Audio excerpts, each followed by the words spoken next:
क्या इस whistle sound के बगैर आप इन गानों को इमेजिन कर सकते हैं? ये विसल पार्ट इन गानों का इतना इंपॉर्टेंट पार्ट है कि ये अगर गाने से हटा दिया जाए तो निसंदेह गाना अधूरा सा फील होगा। आज हम एक ऐसे कलाकार के बारे में आपको बताएंगे जिसने इन गानों में विसल बजाया है। आपको जानकर हैरानी होगी कि इन्होंने 100-200 गानों में विसल नहीं दिया, बल्कि ये संख्या 1600 है। उससे भी शॉकिंग पार्ट ये है कि इस कलाकार ने 30 से ज्यादा उन फिल्मों में बैकग्राउंड म्यूजिक दिया है जिसका क्रेडिट फिल्म के बड़े म्यूजिक डायरेक्टर्स को मिलता चला गया। इनमें कई ऐसी फिल्में थी जिन्हें बेस्ट म्यूजिक के लिए अवार्ड भी मिला, लेकिन इन सब के पीछे जिसकी मेहनत थी वो आज भी एक गुमनाम आर्टिस्ट ही रह गया। इस महान शख्सियत पर आज की चर्चा रहेगी।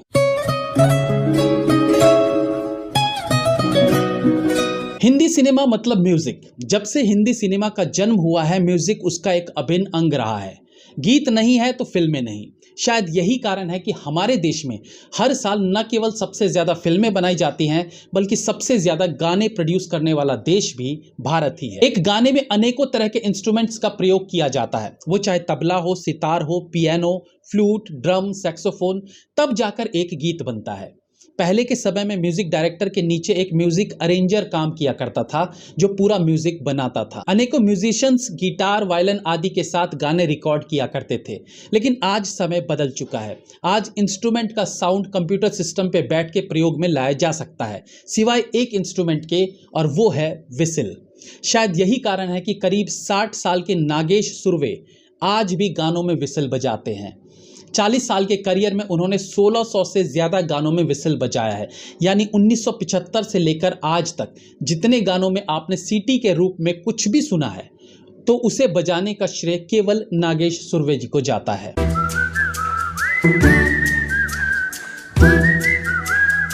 नाना पाटेकर की एक फिल्म थी जिसमें वो आर्मी में होते हैं और एक बार उनकी बटालियन के किसी सोल्जर ने एक लड़की को सीटी बजा के छेड़ दिया था, और नाना पाटेकर उसका पता लगाते हैं और फिर सीटी बजाकर छेड़ने के कारण उस सोल्जर को सख्त सजा मिलती है। नॉर्मली हमारे देश में या कहीं भी सीटी बजाना मतलब ये कोई अच्छा काम नहीं है, लेकिन सीटी बजाकर नागेश सुरवे बॉलीवुड गानों में वो खूबसूरती ले आए जिनके बिना वो गाना अधूरा सा रह जाता है।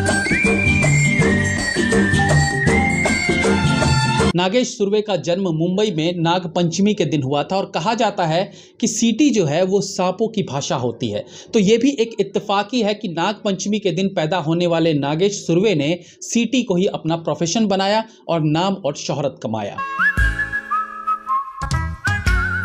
नागेश सुरवे बताते हैं कि उनके बचपन के दोस्त थे प्यारेलाल, जिन्हें हम लक्ष्मीकांत प्यारेलाल की जोड़ी से जानते हैं। उनके स्कूल के ऊपर रहा करते थे वीर सावरकर, जो इन दिनों भी काफी चर्चा में रहे हैं। इनके अलावा स्कूल में गेस्ट के तौर पर बाला साहब ठाकरे आदि भी आते थे, जो उस वक्त केवल एक कार्टूनिस्ट थे। इनके अलावा एक बड़े म्यूजिक डायरेक्टर भी उन्हीं के एरिया में रहा करते थे, तो उनका बचपन संगीतमय माहौल में गुजरा था।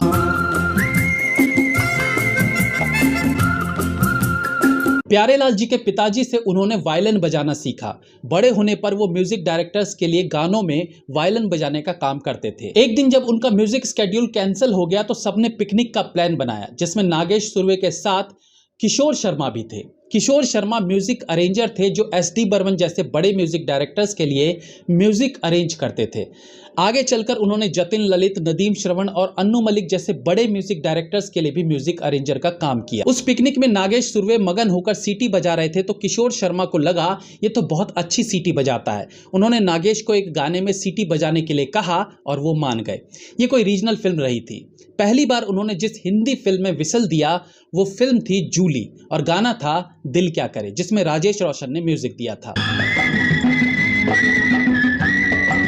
हालांकि इससे पहले उन्होंने आविष्कार फिल्म के गाने में भी कुछ काम किया था, लेकिन दिल क्या करे के बाद वो फिल्म इंडस्ट्री में फेमस हो गए। इसके बाद उन्होंने पीछे मुड़कर नहीं देखा, और एक समय ऐसा आया जब हर म्यूजिक डायरेक्टर उनकी सीटी का इस्तेमाल अपने गाने में करना चाहता था। एक साल में वो 100 से भी ज्यादा गानों में विसिल देने लगे। एक किस्सा उन्होंने एक पॉडकास्ट के दौरान शेयर किया था, जिसमें उन्होंने बताया कि जब सौदागर फिल्म के इलू इलू गाने में उन्होंने विसिल दिया और जब अनुपम खेर ने वो विसिल सुना तो उन्हें यकीन ही नहीं हुआ कि ये इंस्ट्रूमेंट नहीं बल्कि किसी ने सीटी बजाई है। जब उन्हें अच्छे से कंफर्म हो गया कि नहीं ये सीटी ही है, तो वो नागेश सुरवे के पास गए और बोले कि मुझे अपना शागिर्द बना लीजिए। इसी प्रकार से एक शो के दौरान जब उस्ताद बिस्मिल्लाह खान ने नागेश सुरवे का विसल सुना तो वो सरप्राइज्ड रह गए। उन्हें भी यकीन नहीं हो रहा था कि ये कोई इंसान मुंह से बजा रहा है। नागेश जी का कहना था कि ये मेरे लिए सबसे बड़ा कॉम्प्लीमेंट था। इसके कुछ साल बाद बाजीगर फिल्म के म्यूजिक की तैयारी चल रही थी। अनु मलिक ने नागेश जी को बुलाया और कहा कि मुझे वैसा ही विसल चाहिए जैसा सौदागर में था। नागेश हैरान हो गए और बोले, अरे वो लक्ष्मीकांत प्यारेलाल जी का म्यूजिक है, वो आपको कैसे दे दूं? ऐसे तो बवाल हो जाएगा, आप उनका गाना कैसे चोरी कर सकते हैं? अनु मलिक ने फिर कुछ सोचा और कुछ दिन बाद गाना रिकॉर्ड किया, ए मेरे हमसफर, जिसके शुरुआती पार्ट में नागेश सुरवे से विसल करवाया। नागेश जी ने अनु मलिक से कहा था कि आप लक्ष्मीकांत प्यारेलाल का गाना कैसे चोरी कर सकते हो, तो अनु मलिक ने सौदागर का गाना तो नहीं चुराया, लेकिन कई साल पहले रिलीज्ड लक्ष्मीकांत प्यारेलाल का गाना खूबसूरत हसीना से धुन चुरा के ए मेरे हमसफर गाना जरूर बना लिया। यानी कान इधर से नहीं पकड़ा, लेकिन घुमाकर पकड़ा जरूर। खूबसूरत हसीना ए मेरे हमसफर। ये सिलसिला यहाँ भी खत्म नहीं हुआ और नागेश सुरवे द्वारा विसल किए गए पार्ट पर आगे चलकर अनु मलिक ने एक पूरा गाना ही तैयार कर लिया, जो इश्क फिल्म में प्रयोग किया गया।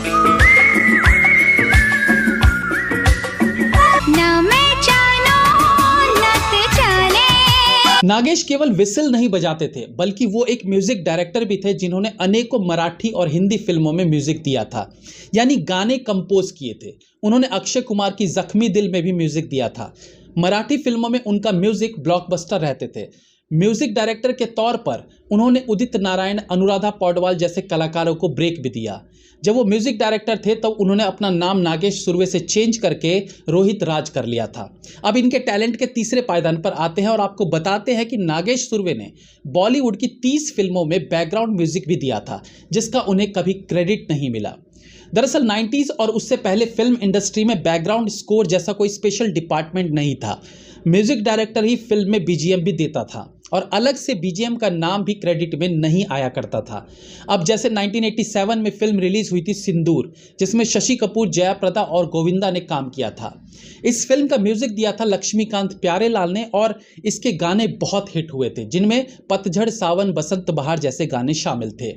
उस समय में म्यूजिक डायरेक्टर को ओवरऑल परफॉर्मेंस के लिए अवार्ड मिलते थे या अप्रिशिएट किया जाता था, जिनमें गानों के कंपोजिशन के साथ साथ बीजीएम भी आता था। इस फिल्म के बीजीएम को बेहद पसंद किया गया था, जिसका क्रेडिट लक्ष्मीकांत प्यारेलाल को जाता है, जबकि लक्ष्मीकांत प्यारेलाल ने इसका पूरा बीजीएम बनाने का जिम्मा नागेश सुरवे को दिया था। और यह कोई चोरी वाली बात नहीं थी, ये उन दिनों आम बात थी।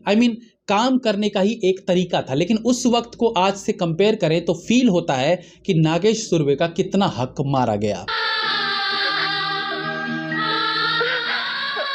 आज बैकग्राउंड म्यूजिक देने वाले का क्रेडिट में नाम आता है, उसके लिए अलग से अवार्ड्स होते हैं, लेकिन उस समय में अवार्ड तो छोड़िए, नाम तक नहीं दिया जाता था। इसी प्रकार से नागेश जी ने तेजाब फिल्म का बीजीएम बनाया, राम अवतार फिल्म का बीजीएम बनाया, प्यार का मंदिर फिल्म का बीजीएम बनाया, चरणों की सौगंध जैसी 30 फिल्मों में बीजीएम दिया। सिवाय पैसे के उन्हें और कुछ नहीं मिला। 90s में उनके विसल की डिमांड बहुत थी। प्यार तो होना ही तब फिल्म के म्यूजिक डायरेक्टर को हिदायत दी गई थी कि मुझे तीनों गानों में विसल चाहिए। जतिन ललित ने तीनों गाने कंपोज कर लिए। अब बारी म्यूजिक अरेंजर की थी, जो उन गानों के लिए म्यूजिक बनाता। म्यूजिक अरेंजर को नहीं पता था कि इसमें विसल भी डालना है, उसने पूरा गाना बना दिया। जब फिल्म के प्रोड्यूसर अजय देवगन को पता चला तो उन्होंने अगेन कहा कि विसल तो चाहिए ही। फिर उस म्यूजिक अरेंजर को बड़ी मेहनत करके नागेश सुरवे के विसल के लिए अलग से गाने में जगह बनानी पड़ी।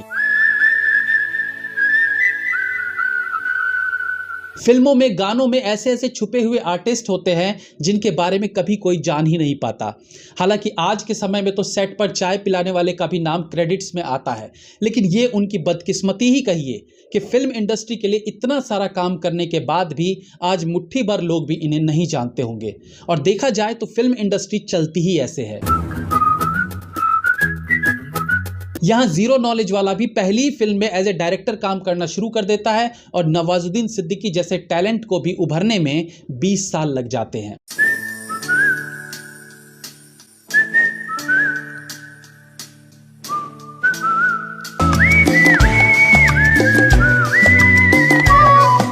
हमारी यही कोशिश रहती है कि नागेश सुरवे जैसे कलाकारों के बारे में एटलीस्ट अब लोग जानें और उनके काम के बारे में जानें। ये एपिसोड आपको कैसा लगा हमें कमेंट सेक्शन में जरूर बताइएगा। That's all for today friends, be safe, have fun. मिलते हैं अगली बार फिर किसी नए एपिसोड के साथ, तब तक के लिए।